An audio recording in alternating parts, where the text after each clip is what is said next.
እኔ ምላችሁ የቴሌ አክሲዮን ነገር አንድ ነገር እዚህ ጋር የሚታይ ነገር አለ። በየቀኑ ዋጋው እየጨመረ ነው። 300 ብር የነበረው የአንዱ አክሲዮን መሸጫ ዋጋ ዛሬ ላይ እንግዲህ እንደምታዩት 408 ብር ገብቷል። እየጨመረ እየመጣ ነውና ምንድነው ምክንያቱ? ገና ዲቪደንድ ለባለ አክሲዮኖች ሳይሰጥ ዋጋው እንደዚህ በየቀን እየጨመረ እየሄደ ነው። ከወር በኋላ ደግሞ 500 ይገባል እያለ ማለት ነው። እንግዲህ ሞቅ ያለ ዲቪደንድ እንግዲህ ከተሰጠ የአክሲዮኑ ዋጋ በጣም ሊጨምር ነው ማለት ነው። ስለዚህ ይሄ ነገር ተስፋ ያለው ነገር ነው መሰለኝና አክሲዮን ያልገዛችሁ ሰዎች ከመስከረም በኋላ ለመግዛት አስባችሁ ነው ጎራ በሉና እዩት። ምክንያቱም ሰው እየገዛው ነው እየጨመረ ማለት ነው። የ108 ብር ጭማሪ አሳይቷል እዚህ በአንድ ወር ውስጥ። ስለዚህ ልጠቁማችሁ ብዬ ነው። መልካም ቀን። ኦኬ ውድ የቻናሌ ቤተሰቦች አይ ቲንክ መልእክቱን ሰምተናል። ስለሆነም ከዚህ መልእክት እናንተ እንደ ካፒታል ገበያ ተሳታፊ ምን አገኛችሁ? ሪሊ ይህ መልእክት የአክሲዮን ግዢ ውሳኔ እንድታደርጉ ገፋፋችሁ ወይስ ደግሞ የገበያ ማጣሪያ እርምጃን እንድታደርጉ? እንግዲህ እንደሚታወቀው ሁለት አይነት ኢንቨስተሮች አሉ። በሁለት ጎራ ነው ኢንቨስተር የሚከፈለው። አንደኛው ጎራ ምክንያታዊ የሚባል ኢንቨስተር ወይም ደግሞ ራሽናል የምንለው ሲሆን በሌላኛው ጎራ ደግሞ ምክንያታዊ ያልሆነ ራሽናል ያልሆነ ስሜት የሚነዳው ስሌት ሳይሆን ስሜት የሚገፋፋውና ምናልባትም እንደነዚህ አይነት ማስታወቂያዎችን መልእክቶችን አይቶ የግዢ አሊያም ደግሞ የሽያጭ ውሳኔን የሚወስን የኢንቨስተር አይነት አለ። በእንደዚህ አይነት መረጃውን እንደ መረጃ መውሰድና ፋርዘር ነገሮችን ኢንቨስቲጌት ማድረግ ያሉ ነገሮችን ማጣራት ዲጋውት ማድረግ ከኛ የኢንቨስትመንት ኦብጀክቲቭ ጋር ማያያዝ አላይን ማድረግ እና በዛም የሚኖሩ ነገሮችን ቫሊዴት ማድረግ በእጅጉ የሚመከርና የራሽናል ኢንቨስተር የምክንያታዊ ኢንቨስተር ባህሪ ነው። ይህንን መውሰድ መቻል አለብን።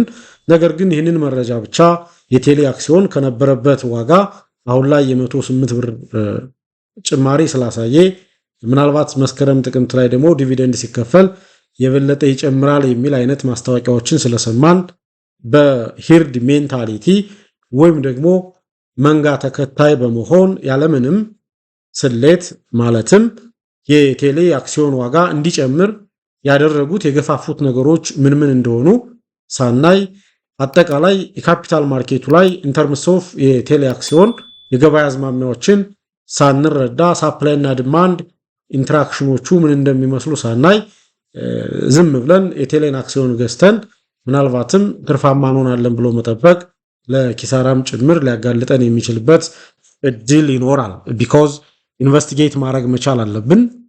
አክሲዮኑ ዋጋው እየጨመረ የመጣ ምን ስለሆነ ነው? ሪል ኢንቫይሮንመንቱ ምንድነው?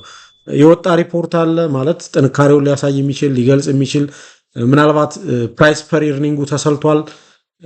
እያንዳንዱ አሁን ዲቪደንድ ብቻ ሳይሆን ኢርኒንግ መሰላት አለበት። ኢርኒንግ ፐርሸሩ ዜን ኢርኒንግ ፐርሸሩን አጠቃላይ ለፕራይሱ ፐርሸር ፕራይስ ፐርሸር ስታካፍሉት የምታገኙት ፕራይስ ቱ ኢርኒንግ አለ። እዛ ጋር ተወዳድሮ ነው ሪሊ እንደው የስቶክ ፋንዳሜንታልስ የምንላቸው ቦዝ ኳሊቴቲቭ ኤንድ ኳንቲታቲቭ ፋንዳሜንታልስ የምንላቸው ነገሮች ቫሊዴት ተደርገው ትራያንጉሌት ተደርገው ምናልባትም የቴሌ አክሲዮን ዋጋ ዲማንድድ እንዲሆን የፈጠሩት ጫና ስላለ ነው የቴሌ አክሲዮን ዋጋ እየጨመረ ያለው ወይስ ደግሞ እንደተባለውም አብዛኛው የሚባለው የገበያ ተሳታፊ እንደነዚህ አይነት ወሬዎችን እየያዘ በመንጋ ተከታይነት ገዢ ስለበዛ ነው?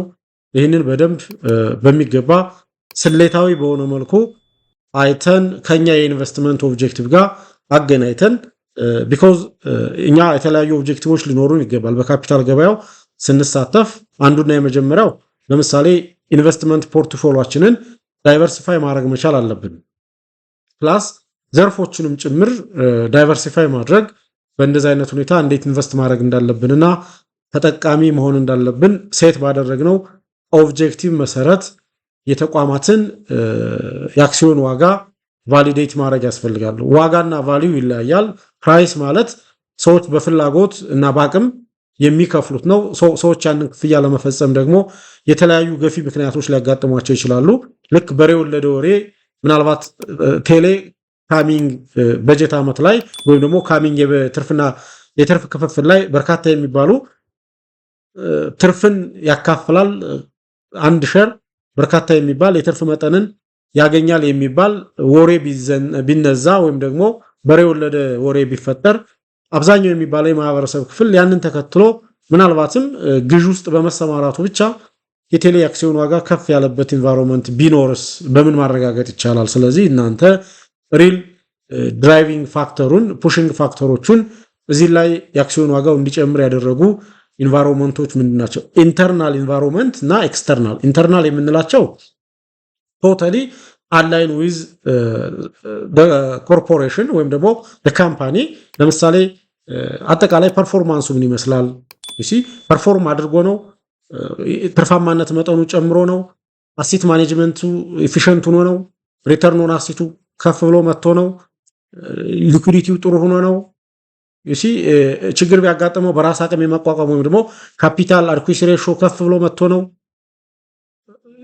አጠቃላይ ውስጣዊ የጤናማነት መለኪያ መንገዶች ሳቲስፋይድ ሆነው ነው ይህንን የዋጋ ጭማሪ ያመጡት ወይስ ደግሞ በሬ ወለደ ወሬ ነው የሚል።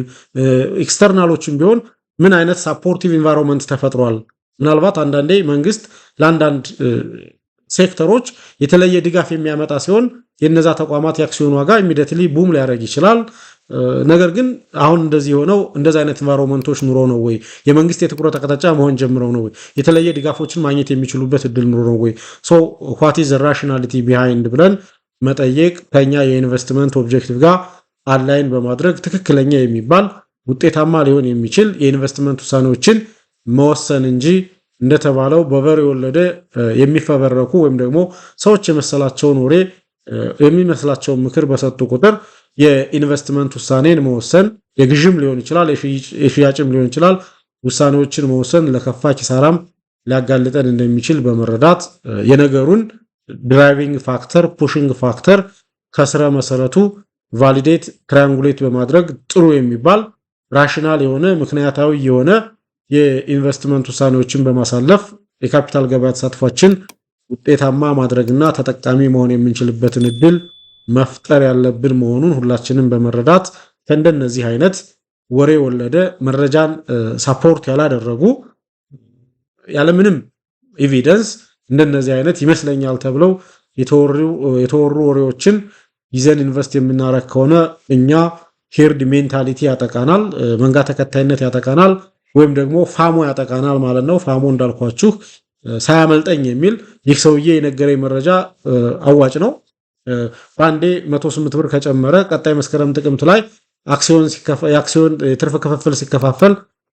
ምናልባትም የአክሲዮን ዋጋ ከፍ ሊል ይችላል በሚል ሳያመልጠኝ በሚል ፍርሃት ወይም ደግሞ እንደዛ አይነት ፍላጎት በቀጥታ አክሲዮኑን ለመግዛት ውሳኔ ማሳለፍ ወይም ደግሞ በተቃራኒውም ቢሆን ኪሳራ ሳያጋጥመኝ ከዚህ በላይ ሳልከስር በሚል አክሲዮኑን ሽጦ ለመውጣት የሚደረግ የተጣደፈ አይነት የኢንቨስትመንት ውሳኔ በእጅጉ አይመከርም። እናንተ ይህንን በማስተዋል ጠንካራ የሚባል ውጤታማ የሆነ ምክንያትን መሰረት ያደረገ የኢንቨስትመንት ውሳኔዎችን እንድትወስኑ ሁሌም ለመምከር እወዳለሁ። ይህ እና ትልቁ ነገር መሆኑን መረዳት ማወቅ ይኖርብናል። ለአሁኑ የነበረኝ ሐሳብ አስተያየት ይህንን ይመስላል። እናንተ የተለየ ሐሳብ አስተያየት ጥያቄ ካላችሁ በኮሜንት ሴክሽን ላይ እንድታጋሩኝ በአክብሮት ጋብዛለሁ። ለነበረኝ ቆይታ በእጅጉ አመሰግናለሁ። ታንኪዩ